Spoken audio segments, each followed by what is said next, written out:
안녕하세요. 자유교회 이진우 목사가 보내드리는 아침 묵상입니다.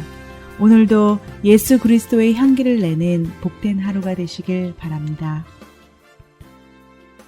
6월 4일 화요일 아침 묵상입니다. 오늘은 큰 바람에 숨겨진 하나님의 은혜라는 제목으로 요나서 1장 3절로 4절의 말씀 묵상합니다. 그러나 요나가 여호와의 얼굴을 피하려고 일어나 다시스로 도망하려 하여 욥바로 내려갔더니 마침 다시스로 가는 배를 만난지라. 여호와의 얼굴을 피하여 그들과 함께 다시스로 가려고 뱃삭을 주고 배에 올랐더라. 여호와께서 큰 바람을 바다 위에 내리심에 바다 가운데에 큰 폭풍이 일어나 배가 거의 깨지게 된지라. 예전 한국 교회에서는 주의를 지키지 않고 여행을 가면 교통사고가 난다고 교인들을 위협하는 목사들이 꽤 많이 있었습니다.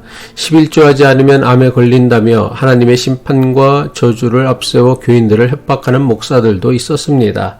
만약 실제로 이런 비슷한 일을 경험했다면 이것은 우연이나 자신의 실수로 일어난 사건이지 하나님께서 이렇게 하신 것은 아닙니다.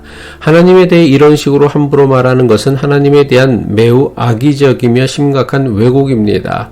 우리가 믿는 하나님은 오랫동안 참고 기다리는 하나님이시지 이런 식으로 우리를 대하는 하나님이 아닙니다.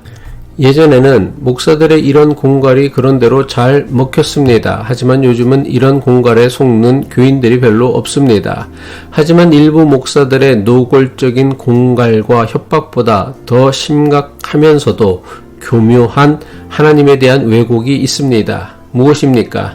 자신이 하는 일이 하나님의 말씀이나 뜻에 어긋나는 일이라는 것을 너무나 잘 알면서도 자신이 하는 일이 잘 되기만 하면 이 모든 것이 하나님께서 도우신 결과라고 주장하는 것입니다. 이것은 일부 목사의 하나님 심판과 저주를 앞세운 공갈보다 더 위험하면서도 교묘한 하나님에 대한 왜곡입니다. 왜 그렇습니까? 주의 성수나 11조를 가지고 하나님의 심판을 들먹이는 것은 이젠 대부분의 교인이 목사가 공갈친다는 것을 쉽게 알아챕니다.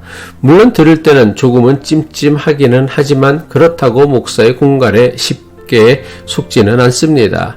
하지만 내가 형통하고 성공하는 것에 대해 하나님의 은혜나 도우심이라고 하는 주장에는 대부분 교인이 고개를 끄덕입니다. 심지어 자신이 이룬 성공이 하나님의 뜻과는 거리가 먼 세속적 방법으로 얻은 것이라고 해도 드러난 결과가 성공적이고 자신에게 유리하면 하나님의 은혜요 도우심이라고 여깁니다. 대부분 목사나 교인들이 이렇게 생각하는 이유가 무엇 때문입니까? 대부분 목사나 교인들이 믿는 하나님의 뜻은 교인들이 세상에서 번영과 성공을 누리는 것이라고 믿기 때문입니다.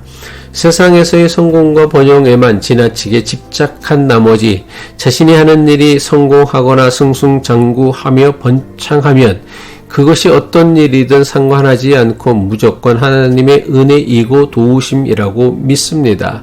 하지만 이런 식의 믿음은 하나님의 뜻에 대한 매우 심각한 신앙적인 왜곡을 가져오게 합니다. 이런 식의 믿음은 자신이 하는 일이 어떤 일인지 하나님의 뜻이 무엇인지는 상관없습니다. 중요한 것은 하나님을 믿는다는 내 믿음으로 자신이 하는 일이 성공하고 번영하기만 하면 그것이 곧 하나님의 은혜이고 도우심이라고 믿는다는 것입니다. 이것은 교회도 마찬가지입니다. 대부분 목사와 교인들은 어떤 방식이든 어떤 신앙이든 상관하지 않습니다. 오로지 자신의 교회가 크게 성장하기만 하면 이것이 곧 하나님의 은혜요 하나님의 도우심이라고 여긴다는 것입니다. 요나가 꼭 그러했습니다. 요나가 하나님 말씀에 불순종하여 다시스로 가면 그 가는 길을 하나님이 막으셔야 할 텐데 오히려 다시스로 가는 배를 타게 됩니다. 마치 모든 것이 요나의 계획대로 순조롭게 되는 듯이 보였습니다. 아마도 요나는 하나님을 피해 도망하면서도 모든 것이 척척 맞아떨어지자 니느웨로 가라는 하나님의 명령이 잘못된 것이고 다시스로 가려는 자신의 생각이 맞았다고 여겼을지도 모릅니다. 모든 것이 자신의 뜻대로 순조롭게 풀려가는 요나의 행위는 하나님의 뜻을 불순종하면서도 자신의 불순종마저 합리화하게 만든 것입니다. 하지만 계속되는 요나의 이야기는 모든 것이 자기의 뜻대로 술술 풀리는 것이 결코 하나님의 은혜도 하나님의 도우심도 아니었음을 깨닫게 됩니다. 요나를 태우고 타시스를 향해 잘 가던 배가 갑자기 큰 폭풍을 만나게 됩니다. 그래서 요나가 탄 배는 금방이라도 침몰할 위기에 놓이게 된 것입니다. 요나서 1장 4절이죠. 여호와께서 큰 바람을 바다 위에 내리심에 바다 가운데에 큰 폭풍이 일어나 배가 거의 깨지게 된지라. 요나는 하나님을 피해 달아나려고 했지만 하나님은 그를 순순히 보내줄 마음이 없으셨습니다. 하나님께서는 큰 바람을 바다 위에 내리셨습니다. 그 결과 바다 가운데서 큰 폭풍이 일어나고 요나가 탄 배는 거의 침몰하기 직전까지 이르게 된 것입니다. 이 사건은 오늘 우리에게 하나님의 은혜와 도우심이 무엇인지를 깨닫게 하는 매우 중요한 영적 도전이 됩니다. 하나님의 뜻에 불순종하는데도 순탄하고 형통한 것이 하나님의 은혜나 도우심이 아닙니다. 이것은 우리를 멸망으로 인도하는 사탄의 은혜이며 도움입니다.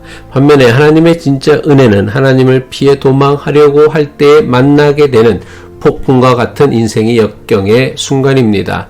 하나님을 피해 도망할 때 또는 하나님의 뜻에 의도적으로 불순종할 때 경험하는 역경과 위기야말로 진짜 하나님의 은혜요 도우심이라는 것을 깨달을 수 있어야 합니다. 기도하겠습니다. 선한 목자이신 하나님 아버지, 하나님께서는 우리를 가장 바른 길로 인도하시길 원하시는 아버지이심을 믿습니다. 하나님을 피하려고 할 때마다 하나님의 방법으로 우리를 깨닫게 하시고 붙잡아 주셔서 하나님을 떠나지 않게 하옵소서. 예수 그리스도의 이름으로 기도합니다.